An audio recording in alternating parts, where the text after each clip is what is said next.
우리 함께 보실 하나님의 말씀은요, 갈라디아서 1장 1절부터 5절입니다. 갈라디아서 1장 1절부터 5절까지의 말씀.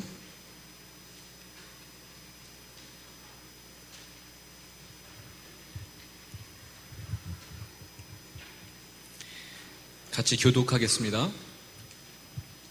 사람들에게서 난 것도 아니요 사람으로 말미암은 것도 아니요 오직 예수 그리스도와 그를 죽은 자 가운데서 살리신 하나님 아버지로 말미암아 사도된 바울은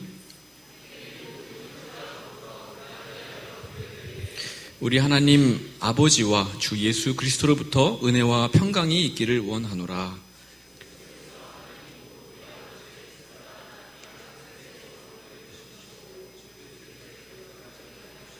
같이 읽습니다. 영광이 그에게 세세토록 있을지어다. 아멘. 한 번 더 짧게 기도하겠습니다.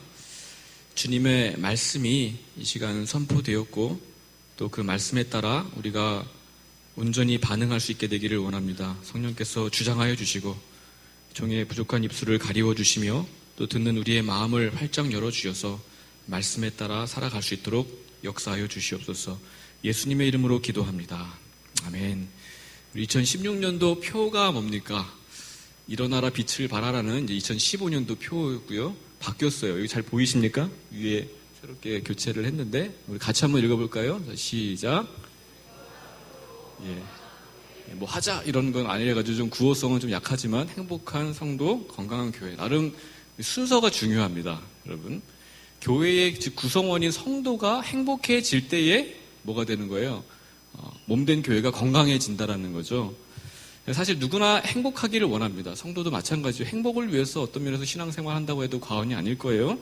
그런데 어떻게 행복해질 것이냐 이런 견해는 사람마다 각기 다르죠. 우리도 나름대로 어떤 행복에 대한 철학과 견해를 가지고 이것이 행복이다 저것이 행복이다 생각하면서 추구하며 살아왔어요. 그런데 어떻습니까? 마치 밑빠진 덕에 물을 붓듯이 우리 마음이 채워지지 않는 공허가 있죠. 충분히 만족하고 행복을 누리지 못했다라고 고백할 수 있을 것 같습니다. 그래서 성경은 분명하게 선언하죠. 디모데전서 6장 15절에 하나님은 복 되시고 즉 하나님은 복의 근원이 되신다. 만복의 근원은 하나님이시다. 그 모든 복, 즉 행복이 하나님으로부터 흘러나온다라는 것을 분명히 선언하고 있습니다. 그래서 시편 1편 유명한 구절이죠. 복 있는 사람은 오직 여호와의 율법을 즐거워하여 주야로 묵상하는 사람이라고 정의합니다. 이 복 있는 사람이라는 것을 원문으로 다시 재해석해서 번역하다 보면은요, 행복한 사람이라고 되어져 있습니다. 행복한 사람은 주의 말씀을 즐거워하며 묵상하는 자로다. 또 예수님께서 마태복음 5장에서 말씀하고 있죠. 심령이 가난한 사람이 복 있는 자다라고요. 다시 원문에 따라서 번역하면은요, 행복한 사람이요 그대는 심령이 가난한 자이다라고요. 그리고 행복한 사람이요 그는 애통하는 사람이며 행복한 사람이요 그는 온유한 사람이고 행복한 사람이요 그는 의에 줄이고 목이 마른 사람이다라고 예수님은 행복한 사람의 8가지 특징을 말씀하고 있어요. 그러므로 우리는 어떻게 행복할 수 있다고요? 먼저 하나님 안에서 우리의 실상을 바르게 알아야 합니다. 우리가 어떤 존재인지를요.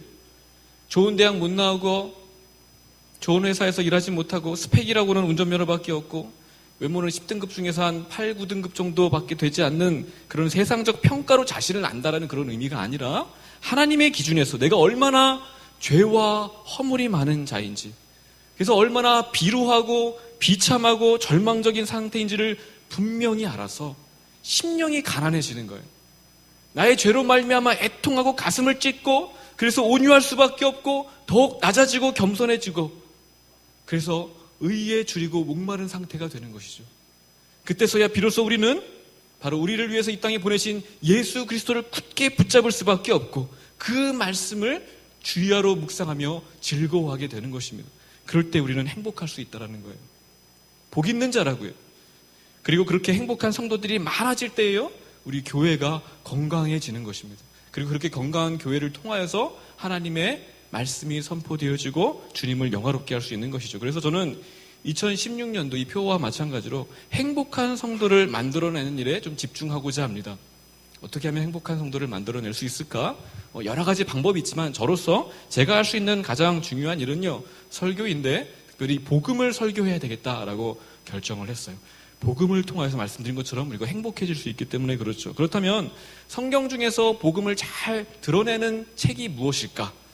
여러분, 복음을 가장 잘 전달하고 있는 성경이 뭘까요? 66권 중에서 모든 성경이 사실 복음을 드러내고 있지만 가장 복음의 핵심에 근접하고 또 복음의 진수를 잘 설명하는 책이 제가 봤을 때는 아무래도 신약에 가까운데, 신약 중에서도 로마서 그리고 히브리서라고 볼 수가 있고요. 또 한 권의 책은 로마서의 축소판이라고 불려지는 갈라디아서입니다. 근데 사실 다 길어요, 책들이 대부분. 그래가지고 그 중에 가장 짧고 하다가 그만둘 수도 있잖아요. 근데 그만두지 않고 좀 끝까지 갈 수 있을 만한 좀 그래도 만만한 책이 로마서나 히브리서보다는 갈라디아서가 아닐까. 그래서 갈라디아서를 제가 정해서 펼쳐들게 되었습니다. 그래서 제가 언제까지일지 모르겠지만 그래도 짧더라도 6장까지고 대충 이게 정해봤더니 한 20에서 30주 정도가 이제 필요한데 끝까지 다 할 수 있을지는 모르겠지만 아무쪼록 이 갈라디아서를 가지고 제가 말씀을 전하는 동안에 말씀을 사사로이 풀지 않고 성령의 그 조명하심에 따라서 깊은 곳에서 생수를 길어내듯 마치 광산에서 보석을 캐내듯이 그렇게 성경이라는 거대한 이 광맥에서 산맥에서 진리를 캐내어 정교하게 다듬어서 이 복음의 영롱한 빛을 저와 여러분에게 비출 수 있게 되기를 바랍니다. 그것을 위해서 기도해 주시고요. 또 제가 그런 설교자가 될 수 있도록 여러분 계속 기도해 주셨으면 좋겠어요. 여러분, 야구 좋아하시죠? 저는 특별히 응원하는 팀이 없어가지고요. 야구를 그렇게 썩 좋아하지는 않지만 참 매력적인 스포츠인 만큼은 제가 부정하고 싶지 않습니다. 정말 인생을 다 담고 있는 스포츠가 아닌가, 때로는 그런 생각이 들 때도 있어요. 그런 야구에서 가장 중요한 사람이 누구일까요? 여러분, 제가 알기로 9명이 선수가 뛰는 거 맞죠? 한 팀에 9명의 선수가 선발되어서 경기를 진행하게 되는데 그 중에서 가장 중요한 선수가 누구일까? 아무래도 이 실제로 점수를 내게 만들고요. 또 게임을 흥미진진하게 만드는 사람이 누굽니까? 타자이겠죠. 타자가 제일 중요하지 않을까? 그 중에서 이제 1번 타자, 2번 타자, 3번 타자가 안타를 치고 나가면 그것을 전문 용어로 뭐라고 합니까? 밥상 차려준다라고 하는데 누구에게 밥상을 차려주는 거예요? 3번 타자가 끝나고 4번 타자에게 밥상을 차려주는 거죠. 4번 타자가 그래서 타자 중에서도 제일 중요한 사람이라고 여겨집니다. 그 4번 타자가 만약에 이 만루 상황에서 홈런을 치게 되면 이거는 뭐 게임 끝나는 거죠. 얼마나 멋지고 통쾌합니까? 인생 한 방이다라는 말이 이제 여기서 나온 게 아닌가 생각이 듭니다. 그런데 야구를 좀 아시는 분들은 아마 의견이 다를 거예요. 그렇게 생각하지 않아요. 비록 뭐 통쾌한 한 방을 만들어낼 수는 없을지라도 게임의 승패는 이 타자가 아니라 투수의 손끝에서 이제 이루어진다는 것을 알고 있죠. 그래서 어떤 투수가 선발로 등판하느냐에 따라서 경기의 승패가요 거의 70% 이상을 좌우한다고 합니다. 여러분, 우리나라에서 가장 강한 팀, 잘하는 팀이 누구예요? 민감한 질문일 수 있죠. 여러분, 응원하는 팀들이 다 각각 다르니까 다 자기들 팀이 좋다고. 예, 그럴 줄 알았어요. 근데 저도 뭐 별로 응원하는 팀이 없어 관심도 없지만 그래도 이제 그 중에서 5년 연속 우승을 거머쥔 팀이 어디입니까? 삼성 라이온즈죠. 그래서 삼성 라이온즈가 최강의 팀이라고 제가 들었습니다. 그런데 얼마 전 삼성 라이온즈 소속된 선수 3명이 원정 도박을 하다가 걸려서 경찰 조사를 받게 되었다는 거 여러분 들어보셨죠? 그래서 3명이 코리안 시리즈에 출전하지 못하게 되었습니다. 그래서 결과가 어떻게 되었어요? 여러분 아마 보신 분들은 아시죠? 두산이 승리를 거머쥐게 되었습니다. 한 4대1로 아마 그 삼성이 패하고 두산이 승리하게 되었는데 바로 그 3명 원정 도박 때문에 경찰 조사를 받게 되어서 출전하지 못했던 그 3명이 누구냐면 삼성 라이온즈의 주축 투수들이었어요. 선발하고 중간 마무리를 감당할 그 3명의 투수가 참석하지 못했기 때문에 승리를 놓쳤다라는 거죠. 이처럼 야구는 투수 노름이라고 얘기할 정도로 투수에게 모든 것이 걸려 있습니다. 그런데 여러분, 이런 게임 메이커인 투수가 한구 정말 정성을 다해서 힘을 다해 공을 이제 던지고 게임을 주도해 나가는 그런 상황 속에서 갑자기 어떤 아저씨가 주머니에 손을 넣고 천천히 유유히 마운드까지 걸어 나오는 일들이 있죠. 그리고는 투수의 엉덩이를 툭 치면서 수고했어 라고 한마디 던지고 다시 유유히 사라집니다. 그러니까 누구예요? 감독이죠. 그 감독이 그렇게 사라지고 나면 어떤 일이 일어납니까? 갑자기 그 투수가 던지고 있던 공을 내려놓고 마운드에서 내려오게 되는 거예요. 그때 이제 경기를 관람했던 사람들이 이제 이렇게 얘기하는 거죠. 아, 감독이 있었구나. 그렇지. 투수가 이 게임을 지배하는 줄 알고 있었는데 우리는 그 투수의 손끝에 집중하고 있었는데 사실 그 뒤에는 감독이 있었어. 감독이 참 게임을 지배하고 있었구나 라는 것을 깨닫게 됩니다. 제 아무리 투수가 중요하다 할지라도 그 투수를 기용하거나 뺄 수 있는 권한은 감독에게 있는 거예요. 여러분, 제가 이 말씀을 드린 이유는 오늘 본문의 말씀과 연결되기 때문에 그렇습니다. 바울이 1절에서 전달하고자 하는 말씀의 내용이 바로 이거예요. 여러분, 1절 말씀을 같이 한번 한 목소리 읽어보겠습니다. 다시 한번 1절 말씀 시작. 사람들에게서 난 것도 아니요 사람으로 말미암은 것도 아니요 오직 예수 그리스도와 그를 죽은 자 가운데서 살리신 하나님 아버지로 말미암아 사도된 바울은 이라고 말씀하고 있습니다. 이것이 바울의 자기소개예요. 나는 이런 사람이라고요. 나는 내가 노력을 해가지고 자격증을 따서 사도가 되었다거나 혹은 사람들이 시켜가지고 사람들이 맡겨서 사도가 된 사람이 아니라는 거예요. 내가 내 이 게임과 내 인생을 주도하는 사람이 아니고 누군가에 의해서 주도되어지는 것이 아니라는 것을 지금 증명하고 있는 것이죠. 그러나 어떻습니까? 우리 인생과 세상 역사를 한번 자세히 보세요. 모든 것이 사람에 의해서 좌우되는 것처럼 보입니다. 그렇지 않아요? 실제로 내가 계획하고 내가 판단하고 내가 실행하고 내가 이래서 내 인생을 주도하면서 만들어가고 있지 않아요? 내가 하고 싶으면 하고 내가 하기 싫으면 안 하는 거고요. 내가 잘하면 인정받고 좋은 대학도 가고 좋은 학교에도 가고 또 뭐 좋은 회사에서도 취업받고 뭐 성과급도 있고 뭐 그러는 거죠. 혹은 내가 게을러서 못하면 이 정도 수준에 머무는 거예요. 세상은 그렇게 내가 한 만큼 평가를 해주잖아요. 물론 그거 가지고 안 될 수도 있지만 모든 것이 나에게 달려있는 것처럼 보입니다.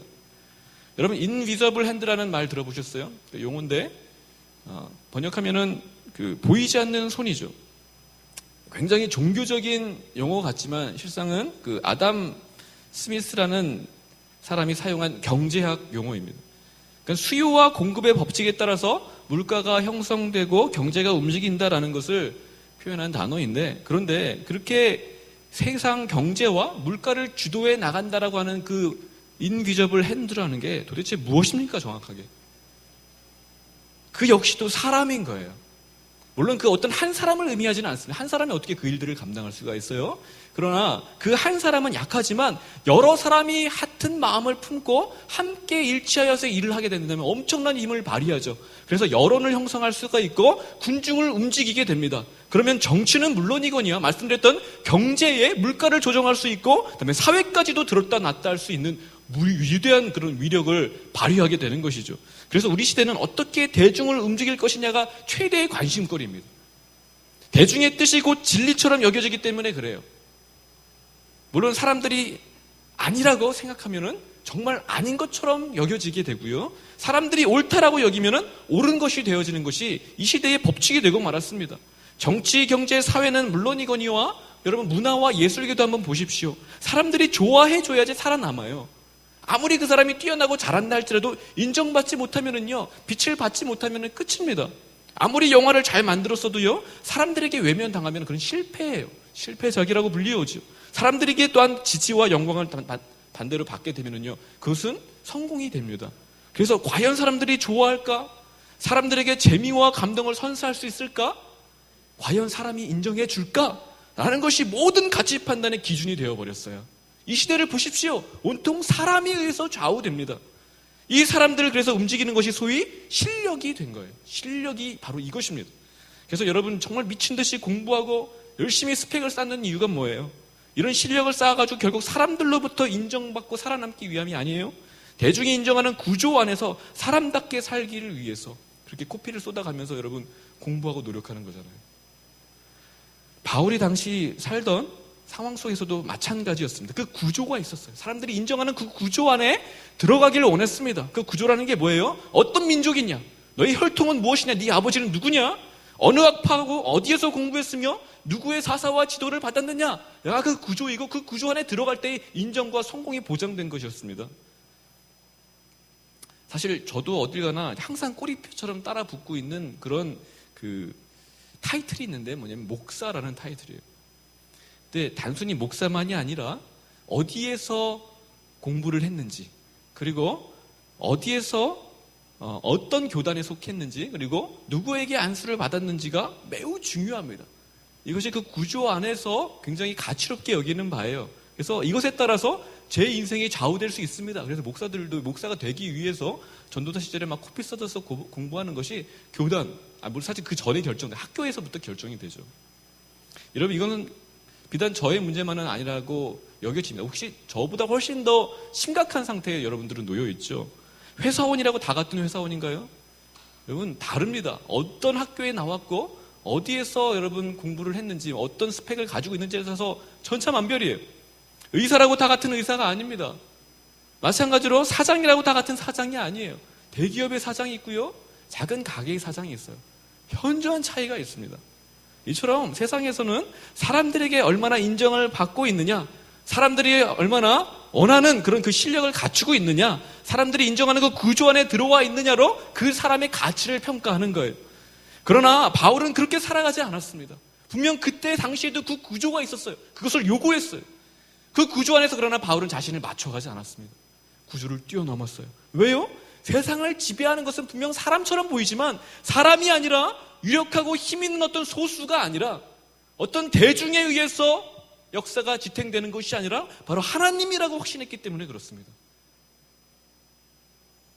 여러분 분명 실제로 인생이라는 경기장에 들어가 보면은요 감독은 보이지 않습니다. 말씀드린 것처럼은요 사람들은 그래서 경기장에 감독이 나왔는지 따위에는 관심도 없어요. 그죠? 사람들은 4번 타자에게 열광하고요. 그리고 투수의 손끝에만 관심을 집중합니다. 그런데 갑자기 내 인생 속으로 우리 역사의 한복판으로 감독이 뚜벅뚜벅 그렇게 손에 손을 집어넣고 주머니에 손을 집어넣고 걸어 나올 때가 있더라는 겁니다.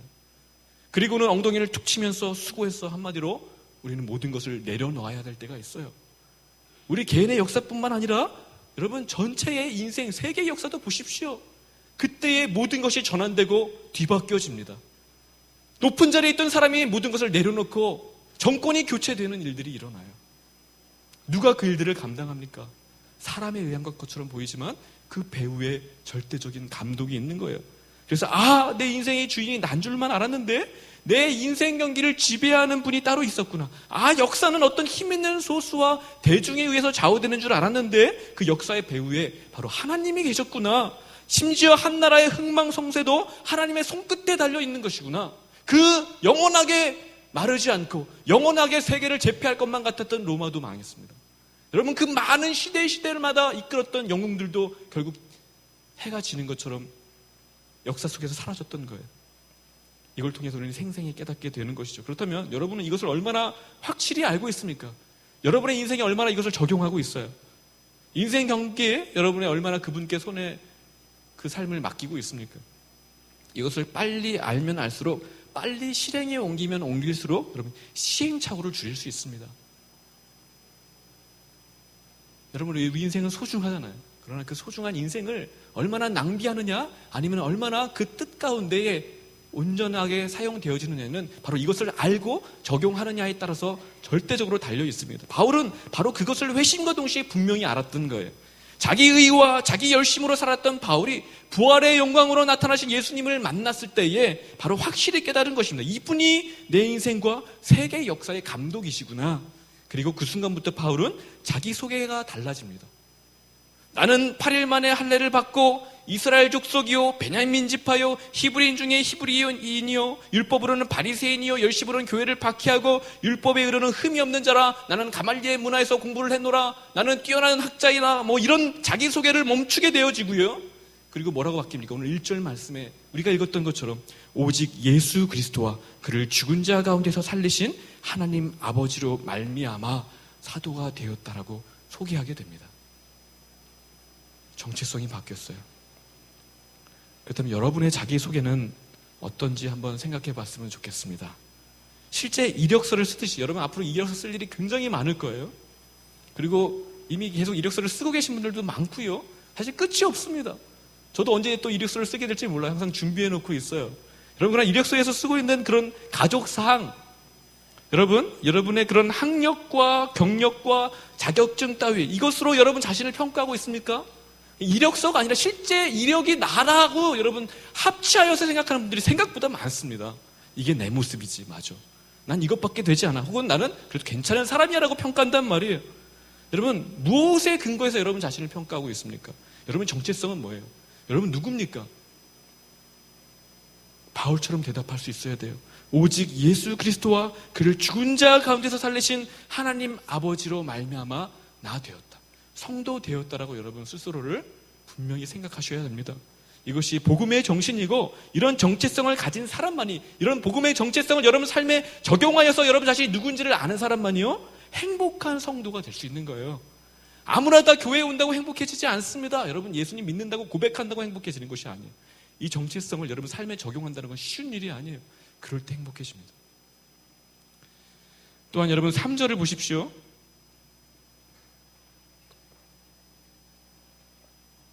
3절 말씀을 우리 같이 한번 읽어볼까요? 자, 시작.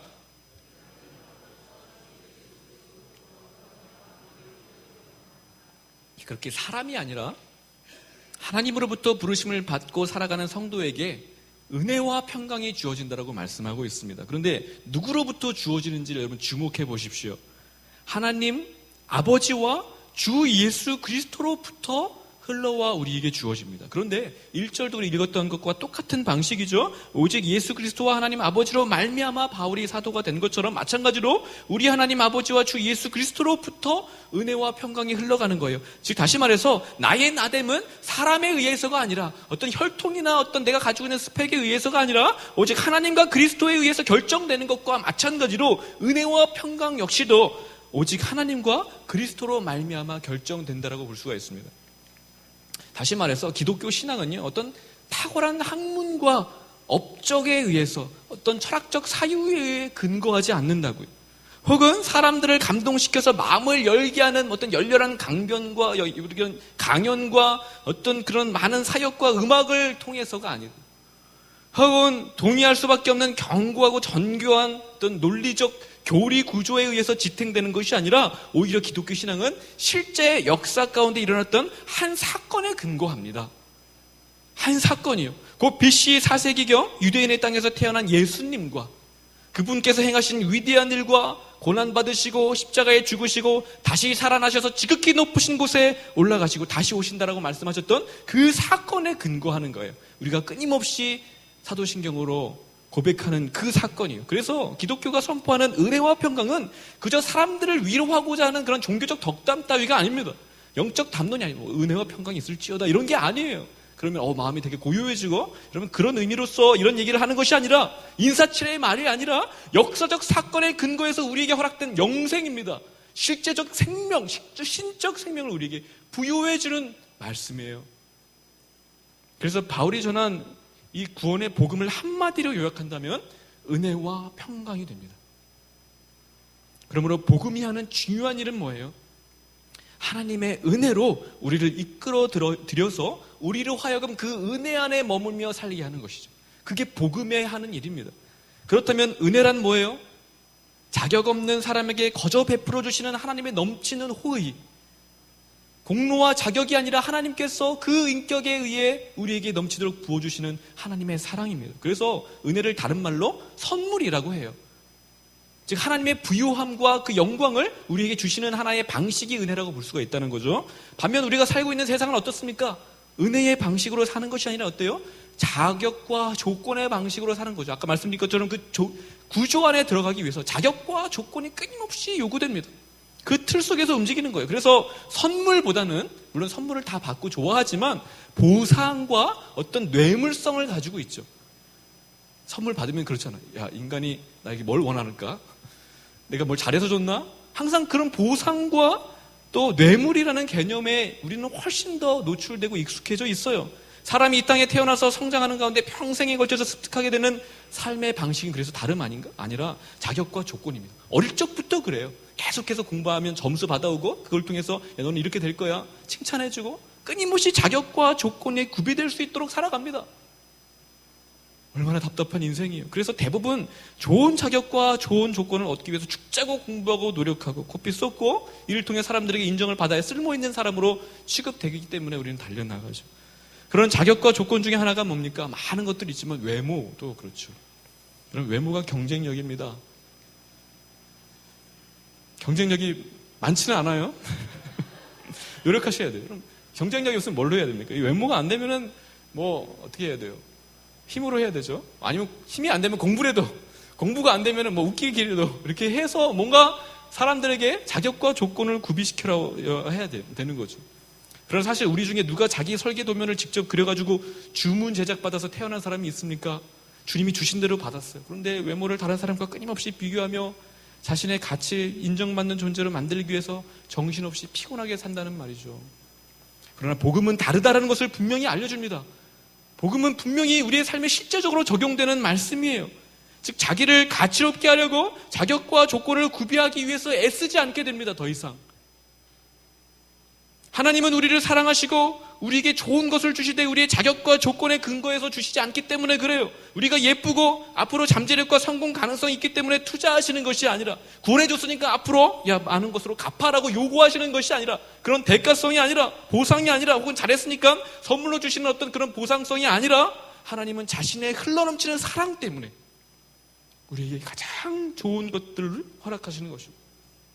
하나님의 그 성품이 가지고 있는 그 선하심 때문에 자격 없는 우리에게도 한량없는 선을 무한히 베풀어 주시는 것입니다. 이것이 은혜예요. 은혜의 방식입니다. 그런데 우리에게 당장 우선적으로 필요한 것은 뭐예요? 하나님의 그 부요와 영광을 맛보기 전에 우리는 먼저 죄로부터 건짐을 받아야 합니다. 그래야지 주님을 만날 거 아니에요. 그래서 4절 말씀을 보십시오. 우리 4절도 다시 한번 같이 읽어볼까요? 4절 말씀 시작.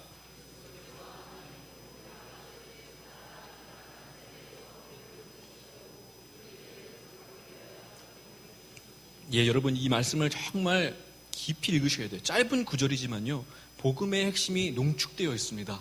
기독론적인 것과 구원론적인 요소들이 다 갖춰져 있어요.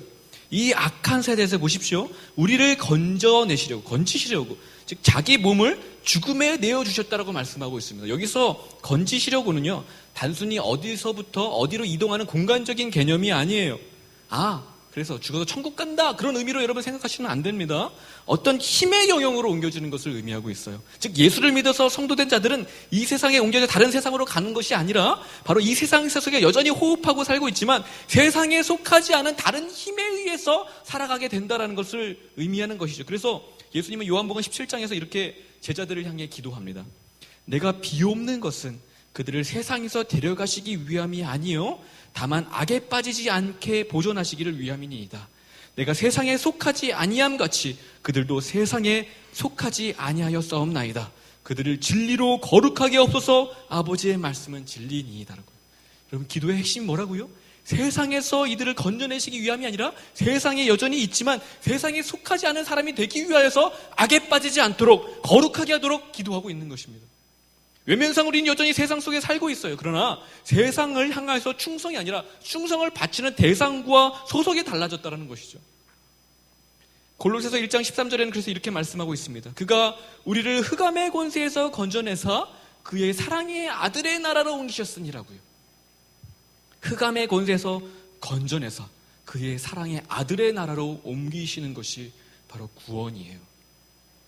즉 흑암의 권세에서, 4절에서 오늘 말씀하고 있는 이 악한 세대에서와 같은 의미죠. 이 악한 세대에서 우리를 건져내셨어. 그리스도가 통치하시는 새로운 세대로 하나님의 권세가 적용되는 그의 사랑의 아들의 나라로 옮기시는 것입니다. 그래서 죄와 악에 저항할 수 없는 그런 무력한 상태에서 종로를 타고 있던 우리를 건져내서 선한 일에 열심을 갖고 살아갈 수 있도록 하나님의 친백성으로 만들어주시는 거예요. 구원의 새 질서가 악이 지배하는 옛 질서 속으로 침투해 들어와서 영혼을 건져내시고 그 영혼으로 말미암아 세력을 떨치게 하는 것이죠.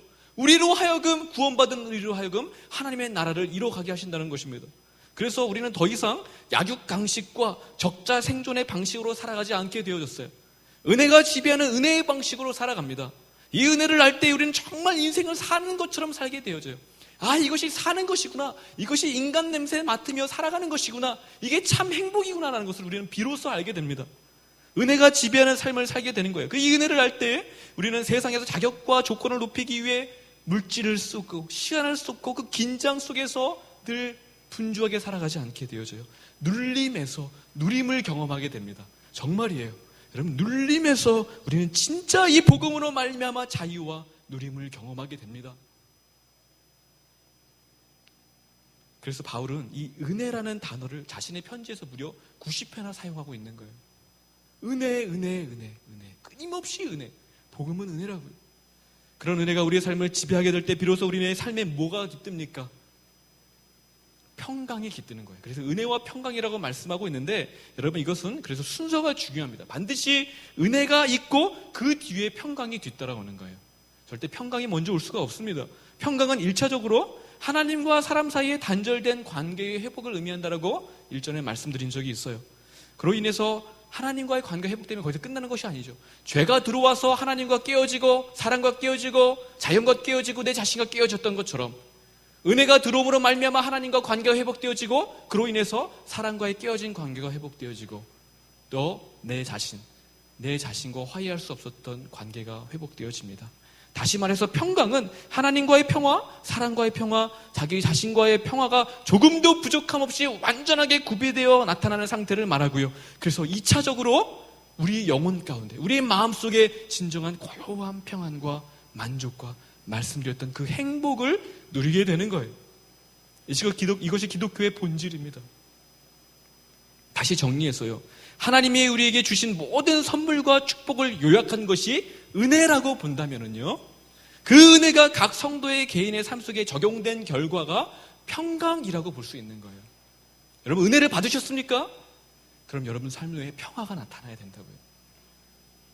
세상은 자격과 조건을 구비해서 사람들로부터 인정을 받아야지 안정감과 평화가 생긴다라고 믿고 있지만 기독교의 평강은 그런 사람이나 건강이나 지위나 물질의 확보에서 오는 것이 아니라 하나님의 은혜를 아는 결과로부터 온다는 그 진리를 오늘 말씀을 통해서 힘주어 강조하고 있습니다. 힘주어 강조하고 있어요. 은혜와 평강이 있다고요. 여러분 이런 은혜가 그렇다면 있습니까? 여러분은 그런 은혜를 조금 맛보는 수준이 아니라 수련회 때 기도할 때 약간 은혜를 맛보고 기도할 때 좀 이게 은혜인가? 코끝이 찡해지고 눈물 좀 쏟고 이런 은혜 말고요. 정말 그 은혜가 여러분의 삶을 사로잡아서 은혜의 지배를 받아 여러분의 모든 구체적인 삶의 구석구석에서 적용되어지고 있냐고요. 약육강식과 구조 안에서 조건과 자격을 구비해서 살아가는 그 원리가 아니라요. 은혜로 살아가고 있냐고요.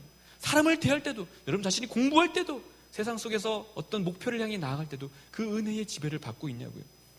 여러분 그런 은혜로 말미암아 평강이 여러분 마음속을 가득 채우고 있습니까? 주님과 화해되어져서 내 자신과 화해되어서 더 이상 우울함과 외로움과 고독 속에서 치를 떨며 살아가는 것이 아니라 정말 내 마음속에 평화가 깃드는 거예요. 비록 인생에 힘든과 어려움들이 있지만요, 성도에게 중요한 시금석은 그 마음속에 평화가 있느냐인 것입니다. 여러분 그것이 있어요. 이 성도에게 주어지는 은혜와 평강은 4절에서 확인한 것처럼, 요약한 것처럼 복음을 믿는 자들에게 주어진다는 사실을 여러분 반드시 기억하시길 바랍니다.